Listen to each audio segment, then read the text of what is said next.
arrested them. For what? Theft? Oh, come on. Would you have done that? No, I guess not. She shook her head. This is quite a come-down for you, though. Not long ago, you were on the front pages and all over TV news for catching murderers and sex abusers. Now you're back to bringing street sign stealers to justice. Tell me about it, I said. I'd recently been investigating the disappearance of Samantha Claymore, the 16-year-old heiress to the Claymore Cosmetics fortune, and I uncovered a series of murders and sexual crimes against teenage girls in the process of getting Samantha home safely. Like Meg said, that case had turned me into a media sensation for a while. But now I was back investigating the ordinary, day-to-day crimes that happened in a place like Marthas Vineyard.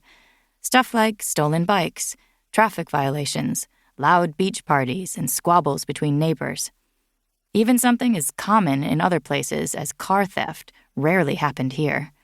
I mean, how do you get a stolen car off the island? You'd have to buy a ferry ticket for it. It was fall in Cedar Cliffs now, which meant that in a few weeks the number of people on the island, and hence the amount of potential crime, would decrease dramatically. The high point of the tourist season here was in August, when the number of people on the island soared. But there was still pretty good tourist traffic in the weeks after Labor Day, and some people said this time in the early fall was the best time of the year to be on Marthas Vineyard. I was one of them. I always loved the fall here. I was really taking advantage of the beautiful weather. Last week, after a series of sailing lessons, I took my first solo sail out into the open sea, making it to Woods Hole on Cape Cod and back. I also was doing a lot of bike riding, taking in the fall beauty on all the bike lanes and trails that crisscrossed the island. There was still swimming, too. The ocean water on Marthas Vineyard remained warm and comfortable in the early fall, and there was a secluded beach not far from where I lived. I spent a lot of my free time there. Yep, it was all very comfortable for me. Except for the fact that I was doing all these things alone. It would have been nice to share it with someone. A point Meg Jarvis brought up with me now. How's everything else going for you? Meg asked. Such as? Your personal life? Are you talking about men? Yes. Oscar's fine. Oscar's your dog. Well, he's also the only man in my life right now. What happened to the Boston TV reporter? That was a good question. A question I did not have a good answer for. Lincoln Connor and I became involved romantically when he came here to cover the murders/teenage sex scandal for his station in Boston. Things were exciting between us for a while, but then he went back to Boston, which was why I was spending most of my free time with Oscar now. Lincoln wanted me to move to Boston, I said. He said I should try to get a job with the Boston police or maybe the FBI there. I asked him to move to Marthas Vineyard.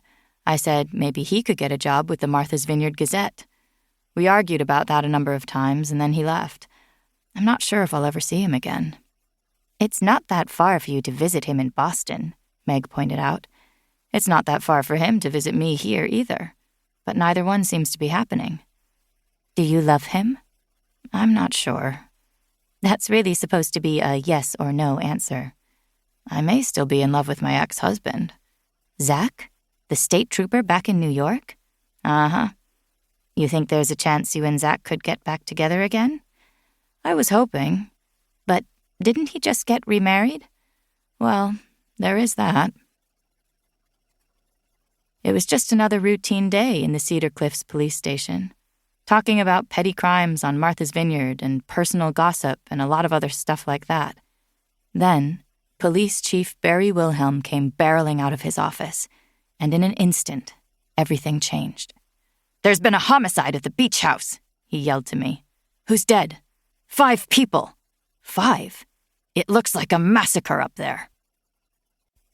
Chapter 2. I knew this was going to be really terrible. I could see it on the faces of the 2 uniformed Cedar Cliffs officers standing outside. It wasn't just that the 2 cops looked horrified or distraught or even repulsed by what they'd seen inside. The expression on their faces was more of, well, disbelief. The beach house was a very upscale hotel about a mile outside of downtown Cedar Cliffs. It was on its own little parcel of land, right off of Beach Road on the eastern end of the island. There was a